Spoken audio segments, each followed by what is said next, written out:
30,000 वोटों से अगर बेलागंज का चुनाव नहीं जीतूंगा तो जहानाबाद की सांसदी से इस्तीफा कर दूंगा।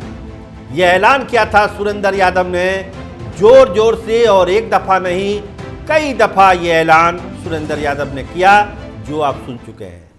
तो क्या अब जहानाबाद से सुरेंद्र यादव इस्तीफा करेंगे सीट से, वहां नए सिरे से चुनाव होगा? इस तरह की चर्चा तो नहीं हो रही है, लेकिन एक वादे की याद जरूर सुरेंद्र यादव को दिलाई जा रही है कि आपने जो ऐलाने जंग किया था 30,000 वोट से जीत का, उस ऐलाने जंग के दावे का क्या हुआ? वो हवा हवाई हो गई।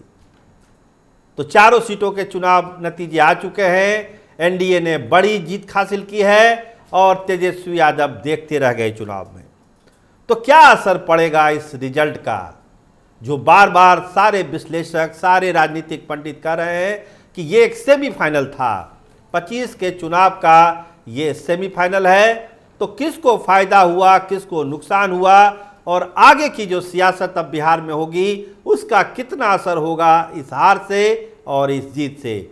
तो आइए शुरुआत करते हैं पहले कि जनता दल यूनाइटेड की सेहत पर इस नतीजे का क्या असर पड़ा, क्योंकि बहुत कुछ दांव लगा हुआ था बेलागंज में जनता दल यूनाइटेड का। मनोरमा देवी को कैंडिडेट बनाया गया, कहा गया कि अशोक चौधरी की कैंडिडेट है मनोरमा देवी। अशोक चौधरी के जो विरोधी थे करीब करीब पूरा बंडी और कमर टाइट करके बैठे हुए थे कि चुनाव हारे और अशोक चौधरी का भी पत्ता साफ कर दें। लेकिन जो रणनीति थी अशोक चौधरी की, जनता दल यूनाइटेड की, उसमें साफ हुआ कि मनोरमा देवी ने धीरे धीरे ही सही बेलागंज सीट पर अपनी पकड़ बनानी शुरू की, और चुनाव के दिन तक ऐसा साफ हो गया कि मनोरमा देवी को हराना वहां पर मुश्किल है। तो अशोक चौधरी की भी ये एक जीत मानी जाती है, और अशोक चौधरी को लेकर जनता दल यूनाइटेड में जो चलती रहती है उठापुटक वाली राजनीति, उसको थोड़ा विराम मिलेगा फिलहाल इस जीत के बाद। ओवरऑल जनता दल यूनाइटेड की आप बात करिए तो जनता दल यूनाइटेड को एक संजीवनी मिला है। जितने बड़े अंतर से मनोरमा देवी जीती है ये चुनाव, उससे ये साफ हुआ है कि जनता दल यूनाइटेड, खासकर नीतीश कुमार का पिछड़ा अति पिछड़ा जो वोट बैंक है वो पूरी तरह से एकजुट है। उसमें कहीं कोई सेंधमारी नहीं हुई है और वो सारा वोट उनको मिला है। जो एक चीज़ टेस्टेड होना था वहाँ पर, क्या बीजेपी का वोट बैंक, जो अपर कास्ट वोट बैंक है, और जो संघ की गतिविधियाँ थी, भाजपा का जो कैडर था, वो जेडीयू की तरफ शिफ्ट होता है या नहीं होता है? तो इसका जवाब हाँ में है। जनता दल यूनाइटेड के कैंडिडेट मनोरमा देवी को सभी लोगों ने वोट किया। यही वजह रही कि 73,334 वोट मिला है मनोरमा देवी को। ये कोई छोटा मोटा वोट बैंक नहीं है विधानसभा चुनाव को देखते हुए। तो जनता दल यूनाइटेड ने अपनी अब जो ज़मीन खिसक रही थी उसको फिलहाल उसने स्टेबल किया है।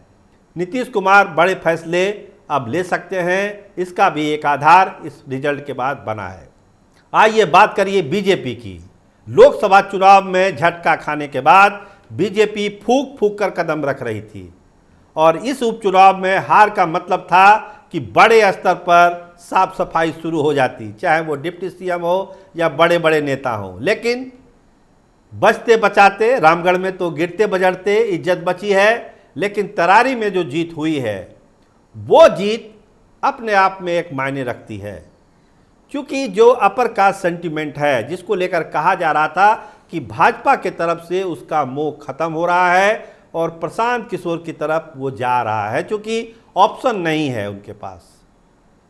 लेकिन ये जो चुनाव हुआ तरारी का, इसने ये साबित किया कि प्रशांत किशोर अभी दूर हैं इन वोट बैंक से, और भाजपा की जो पकड़ है अपर कास्ट वोटर पर वो बरकरार है, चाहे वो भूमिहारों में हो, राजपूतों में हो, ब्राह्मणों में है। इन तमाम वोट बैंक में अभी भी भाजपा अच्छी पकड़ रखती है, जो रिफ्लेक्ट हो रहा है तरारी के इलेक्शन में। जो विशाल प्रशांत हैं, सुनील पांडे के बेटे, उनको जो वोट मिला है वो ये साबित करता है कि वोट क्या है, 78,755। मतलब साफ है कि अपर कास्ट ने दिल खोल कर वोट किया। वैश्यों को लेकर एक बात कही जा रही थी कि बनिया वोट क्या करेंगे, तो बनिया वोट का भी झुकाव एकदम 100% जो है बीजेपी की तरफ रहा, जिसका नतीजा हुआ कि एक मुकाबला तो हुआ, लेकिन उतना कड़ा नहीं मुकाबला हुआ जिसकी उम्मीद की जा रही थी।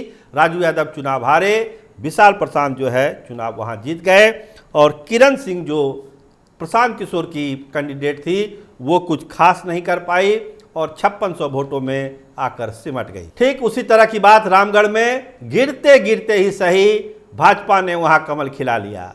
अशोक सिंह पिछले बार भी चुनाव लड़े, मजबूती से लड़े, कम अंतर से हारे। इस बार भी हार जीत का अंतर कम ही है, लेकिन इस बार बारी अशोक सिंह की थी। हाथी को पीछे छोड़ते हुए कमल आगे निकल गया और ये सीट भाजपा के खाते में चली गई। लेकिन सावधान रहने की जरूरत है, बहुत आसान नहीं है ये मामला। अगर 25 का चुनाव होगा तो 25 के चुनाव में भी हाथी और मजबूती से लड़ेगा, और वहाँ पर इस बार जो मार्जिन रहा है लगता है कि अगले बार वहाँ पर कुछ ज़्यादा ही बड़ा खेल हो सकता है। तो भाजपा को यहाँ पर सतर्क रहने की ज़रूरत है। आइए बात कर लीजिए इमामगंज की, जहाँ पर जीतन राम मांझी की बहू थी एंटी इनकम्बेंसी, और कहिए कि मांझी का कैंडिडेट होना दूसरे पार्टी से भी, इसके बावजूद दीपा मांझी ने वहाँ जो जीत हासिल की है वो ये बतला रहा है कि सहयोगी पार्टी का भी एनडीए में कितना महत्व है।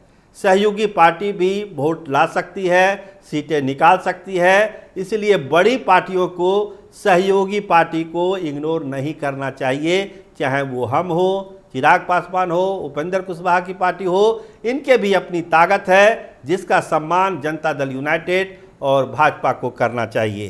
तो इन चारों सीटों के नतीजों के बाद एक अगर नट सेल में एक निष्कर्ष आप निकालिए तो वो निष्कर्ष यही है कि बिहार में अब अर्ली इलेक्शन की जो हम लोग बात करते हैं उसका रास्ता साफ हो गया है।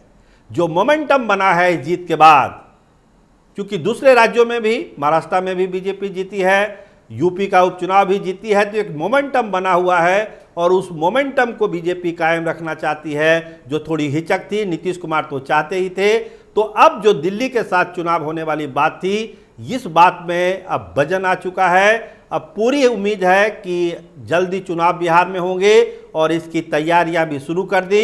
एक खबर हम आपको दे दें चुनावी खबर के बीच में कि भाजपा ने तीन एजेंसी को हायर किया है बिहार में कैंडिडेटों के सिलेक्शन के लिए। 3 बड़ी चुनावी सर्वे की एजेंसियां बिहार में सर्वे कर रही है कि 243 सीटों पर, यह भी ध्यान रखिएगा, 243 सीटों पर ये एजेंसियां सर्वे कर रही है कि किसको कैंडिडेट बनाया जाए और किसको नहीं बनाया जाए। अगले महीने इसकी रिपोर्ट मांगी गई है और नए साल में जो है इस पर फैसला ले लिया जाएगा कि किसको चुनाव लड़ना है और किसको चुनाव नहीं लड़ना है। तो तैयारियां शुरू है और एक मंच भी तैयार है। जीत के बाद जो हिचक है भाजपा वो खत्म हो चुकी है भाजपा की। अब बिहार में अर्ली इलेक्शन होना समझिए कि लगभग तय हो चुका है। आप इंतजार करिए अब फाइनल का। सेमीफाइनल तो आपने देख लिया, एनडीए का दबदबा रहा, तो 25 के चुनाव में अब क्या होगा ये तो एक संकेत मिल चुका है, जिसका पूरा फायदा एनडीए उठाना चाहता है अर्ली इलेक्शन करा के। आप देखते रहिए कैपिटल टीवी बिहार। आपका बहुत धन्यवाद, आपका बहुत बहुत शुक्रिया।